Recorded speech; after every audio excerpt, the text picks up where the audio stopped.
अस्सलाम वालेकुम रहमतुल्लाहि व बरकातुहू। प्रिय दोस्तों बुजुर्गों, आप लोग कैसे खैरियत ठीक ठाक কি হাল চাল?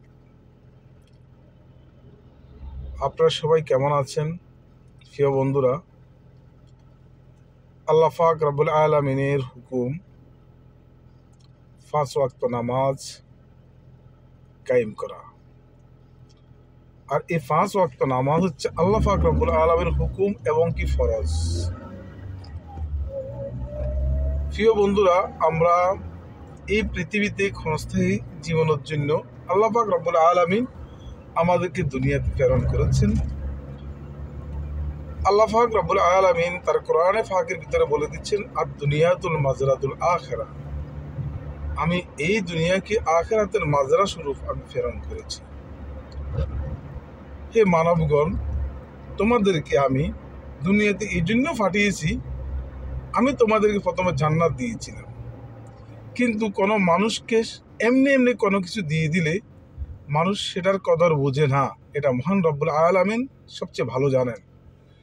এই জন্য তিনি কি করছেন, মানুষকে দুনিয়াতে পাঠিয়েছেন।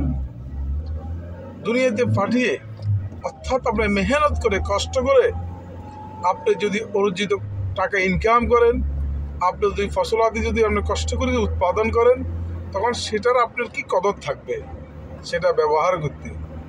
আর যদি বিলাস আপনাকে কেউ দিয়ে দেয়, সেটার কদর আপনার ভিতরে থাকবে না। এই জন্য মহান রব্বুল আলামিন আমাদেরকে দুনিয়াতে পাঠিয়েছেন যে আখিরাত গোছানোর জন্য, আখিরাত বানানোর জন্য। তো এই জন্য কি প্রিয় বন্ধুগণ, এই আখিরাতের যদি আপনাকে যদি সামান গোছাইতে হয়, যদি আখিরাতের সুখ শান্তি, চিরস্থায়ী সুখ শান্তি আপনাকে পেতে হয়, তাহলে আপনাকে সর্বপ্রথম যেটা আপনাকে নামাজ কায়েম করতে হবে। আর যখন আপনি 5 ওয়াক্ত নামাজ পড়বেন, তখন আপনি নিজে নিজে অনেক পাপ থেকে নিজেকে বাঁচিয়ে রাখবেন।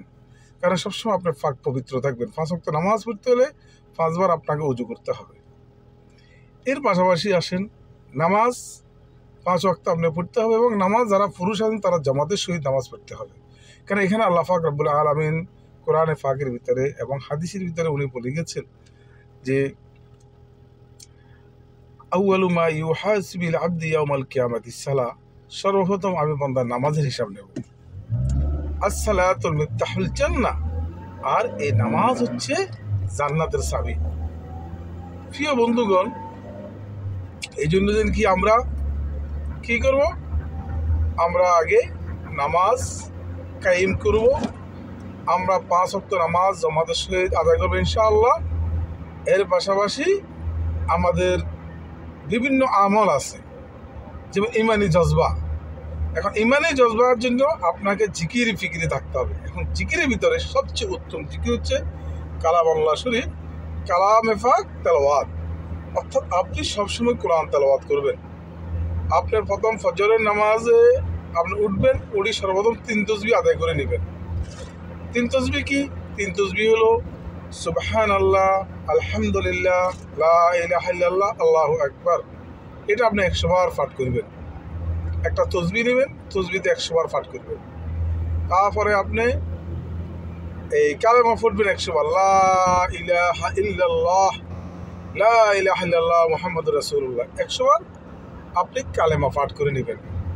তারপরে আপনি ইস্তেকবাল করবেন, আস্তাগফিরুল্লাহ, আস্তাগফিরুল্লাহ, আস্তাগফিরুল্লাহ মিন কুল্লি যামবি ওয়া আতুবু ইলাইহি, লা হাওলা ওয়া লা কুওয়াতা ইল্লা বিল্লাহিল আলিয়্যিল আযীম। আপনি ইস্তেকবার করে নেবেন 100 বার। এটাকে বলা হয় 3 তাসবিহ। এরপরে আপনি সূরা হাশরের লাস্ট 3 আয়াত পড়বেন, ওয়াল্লাহুল্লাযী লা ইলাহা ইল্লা হুয়া আলিমুল গায়বি ওয়াশ শাহাদাতি ওয়ার রহমানির রহিম। এই দোয়াটা আপনি হাশরের লাস্টে 3 আয়াত পড়ে নেবেন ফজরের নামাজ পড়ি। আর সূরা বাকারার লাস্টে 3 আয়াত, বিসমিল্লাহির রহমানির রহিম, আমানা রাসূলু বিমা উনজিলা ইলাইহি মির রাব্বিহি ওয়াল মুমিনুন। এই আয়াতটা, লাস্টের আয়াতটা আপনি পড়ে নেবেন। তারপর আপনি 3 কুল হুয়াল্লাহু সূরা 3 বার, কুল আউযু বিরাব্বিল ফালাক 3 বার, কুল আউযু বিরাব্বিন নাস 3 বার। আপনি 3 বার পড়ে পুরো শরীরটাকে ফু দিয়ে দিবেন। তখন আপনি বিভিন্ন বদনজর থেকে, জিনের বদনজর থেকে, ইনসানের বদনজর থেকে, তারপরে কি আপনার এই যে জাদু টনা, এগুলোতে আল্লাহ সুবহানাহু ওয়া তাআলা আপনাকে হেফাজত করবে। তো প্রিয় বন্ধুরা, এই জন্য দেন কি যে আমরা এগুলো এরপর আরও অনেকগুলো দোয়া আছে, সেগুলো আপনারা শিখে নেবেন। আমি এখানে বললে আপনারা বুঝবেন না, অনেকগুলো দোয়া আছে। হাসবি আল্লাহ লা ইলাহা ইল্লা হু আলাইহি তাওয়াক্কালতু ওয়া হুয়া রাব্বুল আরশিল আযীম, এই দোয়াটা সবসময় পড়বেন।